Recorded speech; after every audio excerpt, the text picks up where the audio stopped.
tous, bonjour et bienvenue à cette nouvelle édition de Midi au Caire. Amorçons notre rencontre avec cette nouvelle concernant le chef de l'État, le président Abdel Fattah al-Sisi, qui a reçu un appel vidéo du chef du gouvernement malaisien, Anwar Ibrahim. Le président al-Sisi et le premier ministre malaisien ont examiné les moyens de renforcer les relations bilatérales et la coopération sur tous les niveaux, vu les liens historiques et les relations bilatérales fructueuses qui les unissent. Les deux interlocuteurs ont passé en revue les efforts de coopération dans les domaines de la culture, du tourisme et de l'enseignement. L'entretien a également porté sur les moyens de renforcer les relations économiques, l'échange commercial, l'augmentation des investissements conjoints dans les secteurs de l'énergie, des communications et de l'informatique. L'appel vidéo a parallèlement porté sur l'échange de vues sur les questions régionales et internationales d'intérêt commun, les moyens de réaliser la sécurité et la stabilité dans la région du Moyen-Orient au niveau international. Les deux côtés ont affirmé l'importance de poursuivre la coordination et la consultation sur les divers dossiers au niveau de toutes les instances internationales. Par ailleurs, le président Abdel Fattah al-Sisi a assisté au test d'admission des candidats à plusieurs emplois dans les organismes affiliés au ministère du Transport. Les tests sont effectués en coopération avec l'Académie militaire égyptienne pour renforcer les efforts de sélection des meilleurs cadres et compétences parmi les candidats. À cet égard, le président al-Sisi a affirmé le souci de l'État de suivre les normes scientifiques, techniques, psychologiques et sanitaires les plus élevées pour choisir les meilleurs candidats aux emplois publics, les former et les qualifier à tous les niveaux selon les derniers programmes de formation, ajoutant que les défis auxquels l'Égypte est confrontée nécessitent la préparation des générations et des cadres à de hauts niveaux de compétences ainsi que de tout mettre en œuvre pour réaliser un développement global et des progrès dans tous les domaines à l'aide de la jeunesse.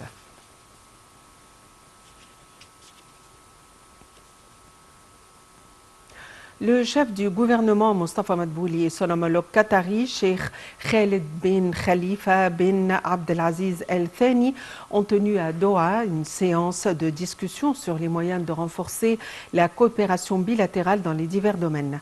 Madbouli était arrivé à Doha pour une visite d'affaires au Qatar. En réponse à une invitation de son homologue qatari, Madbouli est accompagné de son homologue qatari. Monsieur Madbouli est accompagné d'une délégation de hauts responsables, parmi lesquels figurent des ministres et des représentants de plusieurs institutions. Le point. Le Premier ministre Dr Mustafa Madbouli poursuit aujourd'hui sa visite à la capitale qatari Doha. Cette visite vise à renforcer la coopération bilatérale et à attirer les investissements et à augmenter les échanges commerciaux entre les deux pays. Dr Madbouli avait tenu une séance de discussion avec Sheikh Tamim bin Hamad Al Thani, émir du Qatar, au cours duquel il a passé en revue les efforts déployés afin d'encourager les investissements locaux et étrangers, ainsi que de renforcer le rôle du secteur privé. Le Premier ministre avait également tenu une séance de discussion avec son homologue qatari, Cheikh Khaled bin Khalifa bin Abdelaziz Al Thani, au cours de laquelle les deux côtés se sont convenus à effectuer une visite pour une délégation des hommes d'affaires qataris à la zone libre en Égypte et la zone économique au canal de Suez, afin de savoir plus sur les possibilités et les opportunités disponibles en Égypte. Des pourparlers d'envergure ont été effectués par les responsables des deux pays et des mémorandums d'entente ont été signés pour renforcer la coopération bilatérale. Des entretiens de la délégation égyptienne auront lieu avec les représentants de l'Association des hommes d'affaires qataris et la Chambre du commerce et de l'industrie pour examiner les opportunités d'augmenter les investissements qataris en Égypte et de multiplier le volume d'échanges commerciaux entre les deux pays. Le Premier ministre Mustafa Madbouli a été reçu par son homologue qatari, Cheikh Khaled bin Khalifa bin Abdelaziz, qui a organisé un accueil officiel en son honneur. Il était arrivé à Doha pour une visite d'affaires au Qatar en réponse à une invitation de son homologue qatari. M. Madbouli est accompagné d'une délégation de hauts responsables, parmi lesquels figurent des ministres et des représentants de plusieurs institutions.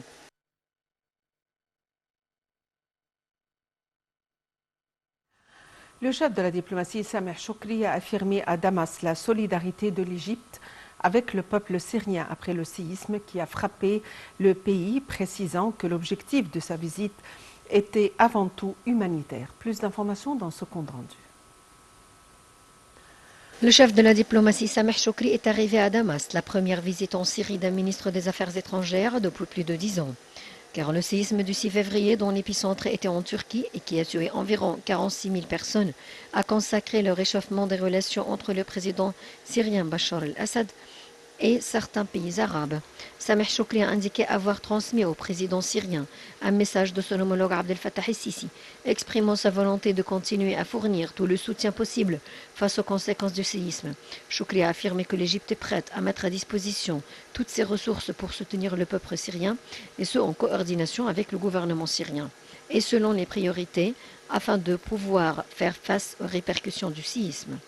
Lors d'une conférence de presse conjointe avec son homologue Faisal Al-Muqdad, il a ajouté que le but de cette visite est avant tout humanitaire, pour transmettre la solidarité des dirigeants du gouvernement avec le peuple égyptien au peuple syrien. Pour sa part, le président syrien Al-Assad, qui a reçu M. Choukri, a de son côté remercié l'Égypte pour son aide visant à soutenir les efforts du gouvernement syrien pour secourir les personnes touchées par le séisme. Il a souligné que son pays attache une grande importance aux relations qu'il entretient avec l'Égypte. Le Caire avait envoyé 3 avions et 2 bateaux chargés d'aide humanitaire en Syrie. L'Égypte avait jusqu'à présent envoyé 1500 tonnes d'aide humanitaire. Nous continuerons à fournir toute aide humanitaire que nous pourrons, a déclaré M. Choukri. Hier, une délégation de chefs de parlement arabes a été accueillie par le président Bachar el-Assad.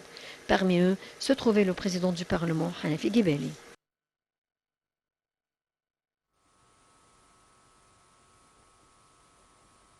Et pour nous donner plus d'éclaircissements, nous avons le plaisir d'avoir avec nous Dr Raouf Ghafar, analyste politique. Dr Raouf Ghafar, bonjour et bienvenue avec nous. Bonjour. Dr Raouf Ghafar, le chef de la diplomatie, Sameh Choukri, a affirmé et convié la solidarité de l'Égypte avec le peuple syrien après le séisme qui a frappé le pays, en précisant que l'objectif de sa visite était avant tout humanitaire. On aimerait en savoir plus sur le rôle joué par l'Égypte pour endiguer et atténuer l'impact de ce grand fléau naturel. C'est-à-dire une catastrophe vraiment terrible.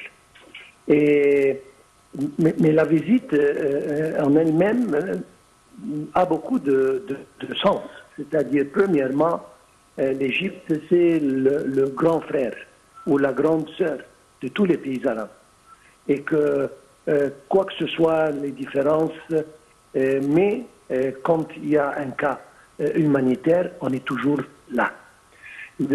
Alors, ça a montré la solidarité. D'ailleurs, il y avait des aides qui allaient en Syrie et en Turquie depuis quelque temps, et ça continue, mais la visite du chef de la diplomatie veut dire que la solidarité entre les deux peuples existe.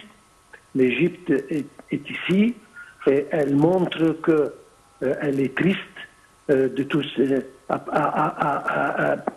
pour les victimes, etc., etc. Mais en principe, les deux peuples sont frères et nous sommes là pour aider et pour présenter tout ce que le peuple syrien a besoin d'eux. En même sens, le peuple certainement turc. Oui, apparemment, il y a eu plusieurs secousses. Finalement, est-ce qu'on peut dire que ceci va affecter à l'avenir? Il y a des pays qui feront partie de la ceinture de tremblement de terre, comme on le dit? C'est-à-dire, il y a beaucoup de... Je ne suis pas expert sismique certainement, mais il parle toujours de ceinture de tremblement de terre, que ça change un peu de placement. Ils ont parlé de le poids de l'eau derrière quelques barrages en Turquie, etc., qui ont causé ceci. C'est-à-dire, malheureusement, cette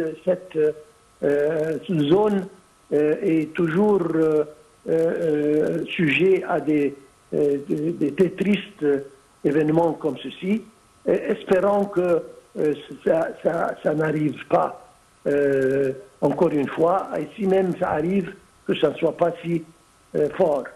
Donc, c'est-à-dire, si jamais il y a les experts dans ce genre d'études, etc., ont une solution pour atténuer les répercussions. Mais il y a des autres étapes, disons, il faut les prendre comme précaution, c'est-à-dire le code de construction, par exemple, maintenant ça change pour utiliser des matières qui peuvent résister au tremblement de terre pour réduire les fatalités et les dégâts. Donc, je pense qu'après cet événement très triste, il y aura,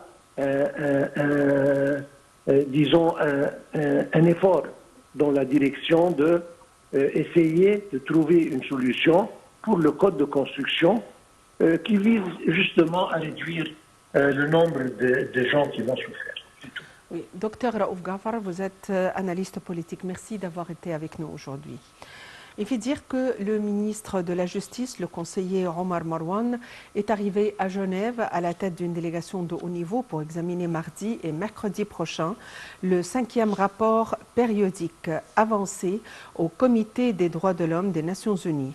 En novembre 2019, l'Égypte a soumis son rapport périodique et la date mentionnée a été fixée pour sa discussion. Selon le communiqué publié hier par le ministère de la Justice, la délégation comprend des représentants des ministères des Affaires étrangères et de la Justice et du Parquet général, ainsi que la présidente du Conseil national de la femme, Dr Maya Morsi. Le ministre des Transports, Kamel El Wazir, a examiné avec une délégation de la Banque européenne pour la reconstruction et le développement, dirigée par son vice-président Alain Piou, l'état de l'avancement d'un nombre de projets communs en cours d'exécution et la coopération future dans les différents secteurs du transport. El Wazir a salué la coopération positive conjointe avec la Banque dans la mise en œuvre de projets dans divers domaines de transport qui desservent chaque jour des millions de passagers souhaitant la poursuite de cette collaboration. Pour sa part, M. Piou a apprécié la coopération fructueuse avec le ministère des Transports dans la mise en place d'importants projets tels que le port sec de la cité du 6 octobre qui fonctionne à titre expérimental loin l'énorme réseau de routes qu'il a constaté en Égypte. Les deux parties ont de même abordé un nombre de projets conjoints dans le projet de développement d'un train d'Abou Qir et sa transformation en métro, projet auquel la Banque contribue à la hauteur ou au taux de 250 millions d'euros. Le ministre des Finances, Mohamed Maït, représentant l'Égypte, avait participé aux réunions des ministres des Finances du G20 en Inde. M. Maït avait évoqué la vision égyptienne et africaine face aux défis économiques internationaux actuels. Le ministre des Finances a également passé en revue plusieurs projets visant à soutenir le plan de développement durable de l'Égypte à la lumière de la vision et des objectifs de l'Égypte 2030 qui ont contribué à faire du pays un marché attirant pour les investisseurs mondiaux et à le placer sur la carte du financement durable. Fin de cette édition quotidienne de Midi au Caire. Merci de l'avoir suivi. À la prochaine.